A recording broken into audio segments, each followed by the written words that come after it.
परिवार वाले और जो घर की मालकिन है आप पे हावी हो जाएंगे, और उस माता को भी प्रणाम करना पड़ेगा जिसने गुरु जी को मौका दिया।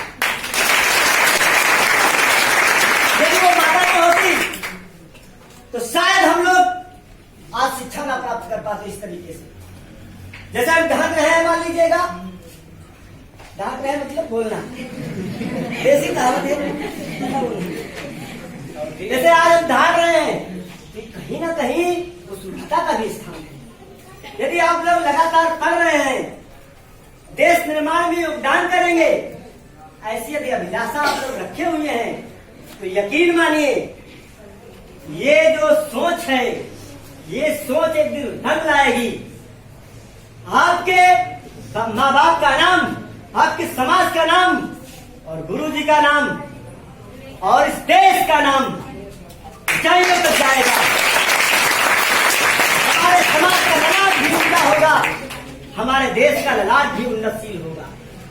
तो यदि हम आप लोगों को आगे बढ़ना है तो गुरु जी की शिक्षाओं को अपने जीवन में उतारना पड़ेगा।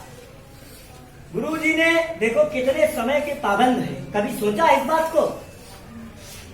गुरु जी जो है आप देखते होंगे, यदि शासनबद्ध है वही आदमी आगे बढ़ता है।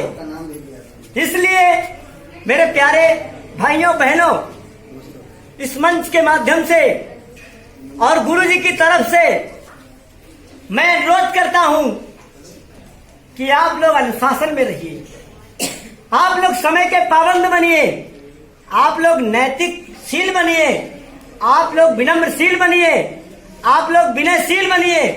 आपके अंदर उदारता हो, आपके अंदर सज्जनता हो, आपके अंदर कोई ऐसा भाव ना हो जिससे समाज में पीड़ा पहुंचे। देश के लिए आप कलंक न बने।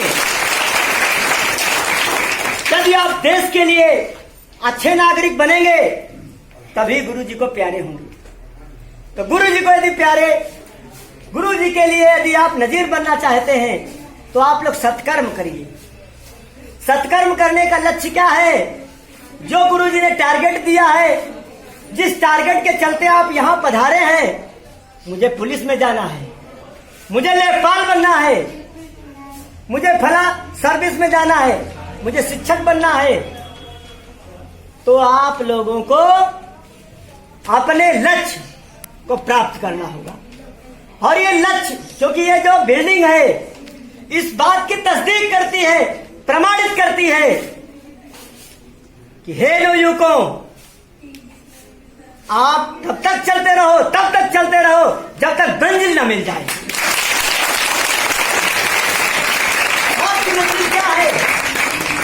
आपकी मंजिल है आपका लक्ष्य। आपने जो पुलिस का सपना देखा है, आपने जो लेखपाल का सपना देखा है, आपने जो शिक्षक बनने का सपना देखा है, और कर्महीन नर पावत नहीं। बाबा तुलसीदास ने भी कभी लिखा। तो इस बात को आप लोग अपने जहन में रखिए, कर्मशील बनिए। यदि हम आप लोग कर्मशील बनेंगे तो अपने लक्ष्य को प्राप्त करेंगे। अब गुरु जी का लक्ष्य क्या था? आप लोगों की सेवा करना, समाज का नव निर्माण करना। समाज का नव निर्माण हमारे गुरु जी ने जितनी मेहनत से, जितने त्याग से, जितनी तपस्या से, अरे तमाम लोग कहते हैं वही बड़े महात्मा हैं, वही बड़े ऋषि हैं, तो हम कबू कही दे अरे वही कहाँ है? वो नहीं हो सकते हैं, क्योंकि जो लोग सिर्फ अपने पेट के लिए, अपने समाज के लिए नहीं बल्कि अपने परिवार के लिए, अपने भाइयों बहनों के लिए बस पैसा कमाते हैं और समाज को वो ठेंगे दिखाते हैं, वो संत नहीं हो सकता है, वो महात्मा नहीं हो सकता है। असली महात्मा तो हमारे बीच में है, और ये गुरु है हमारा। ये गुरु है जिस गुरु ने हमको रोशनी दी है, और यदि ये रोशनी हमको ना मिली होती तो शायद हम ना यहाँ होते और आप लोग भी यहाँ ना होते। इसलिए आप लोग और हम सब लोग अपने जीवन को धन्य माने कि हम लोगों को एक ऐसा गुरु मिला है एक ऐसा शिक्षक मिला है जिस शिक्षक ने हमारे अंदर इतनी ऊर्जा भर दी है, जिस ऊर्जा के बदौलत आज हम लोग आगे बढ़ने का काम कर रहे हैं। तो इसलिए साथियों, आपसे यही निवेदन है, आपसे यही प्रार्थना है कि अपने शक्ति को समेटिए। आप लोगों के अंदर बहुत बड़ी शक्ति है और यदि अपनी शक्ति को समेट लेंगे तो यकीन मानिए कि आप एक अजीम हस्ती को प्राप्त करेंगे, आप एक पदवी को प्राप्त करेंगे।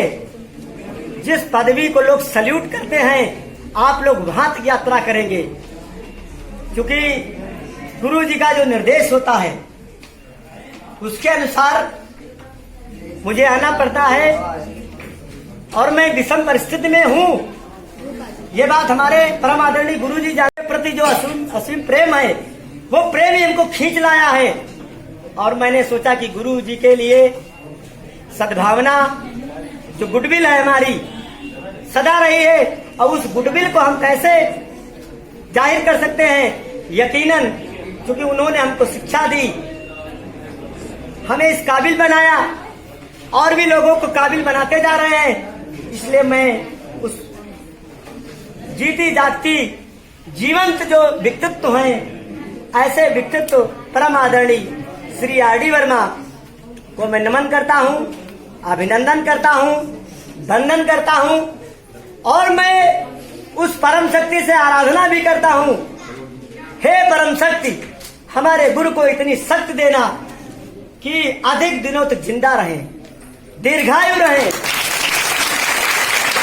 तब तक वो जिंदा रहे, तब तक वो स्वस्थ रहे। और 40 वसंत जिस तरीके से उन्होंने हम लोगों को रोशनी दिखाई है, उसी तरीके से भविष्य में भी रोशनी दिखाने का काम करें। मैं उस परम शक्ति से यही आराधना करता हूं, यही वंदना करता हूं कि हमारे गुरु जी को स्वस्थ रखे, सानंद रखे, विनयशील बनाए, अनुशासन पूर्ण बनाए और जितने भी अच्छे अच्छे गुण हैं वो सब गुरु जी के अंदर भर दे। जो बीच में तथाकथित कुछ आ गई हो खामियां, नहीं है, उसमें सभी अच्छाइयां ही हों, कुछ बुराइयां भी आ जाती हैं। लेकिन गुरु वो जानते हो क्या होता है? जैसे बासन जो होते हैं, और बासन का जो मंजना होते हैं, बर्तन मंजना, तो जो बर्तन का मंजना होते हैं वो बर्तन का तो चमाचम कर देते हैं, लेकिन वो भैया गंदा रहते हैं। तो हमारे गुरु जी हो ही सके, ऐसा हो सके कि तुमका सबका हमका सबका बिल्कुल चमाचम कह दे। और चमाचम करे मतलब बड़ी आसाना शिक्षा दे दे कि कोई पुलिस बन जाए, कोई लेखपाल बन जाए, कोई मास्टर बन जाए, कोई डॉक्टर बन जाए, कोई इंजीनियर बन जाए, कोई कहूँ कुछ बन जाए, चाहे वह देश की सुरक्षा होए, चाहे सामाजिक सुरक्षा होए, हर जगह हुई ऐसा काम करें तो भले हुई बासन एक मंजना तना रहे, लेकिन सबका जो है बढ़िया बना हुआ। तो यूँ हम वो परम शक्ति से आराधना करते हैं कि ऐसे बना दे। गवर्नमेंट ऑफ इंडिया भी प्रयास कर रही है और हमारे गुरु जी तो बड़ा प्रयास कर रहे हैं। तो मैं चंद पंक्तियां सुनाता हूं और आप लोगों का ध्यान खींचना चाह रहा हूं, तो ध्यान से सुनिएगा। शहर गांव जल जल जंगल तक यह अभियान बढ़ाना है, जान बचाना है बेटी की, इनको खूब पढ़ाना है। जान बचाना है बेटी की, इनको खूब पढ़ाना है। जो हुकूमत हिंद है उसका जो सपना है, उस सपने के लिए मैंने तस्दीक करने के लिए कुछ लिखा और ये गुरु जी भी उससे प्रमाण हैं। तो मैं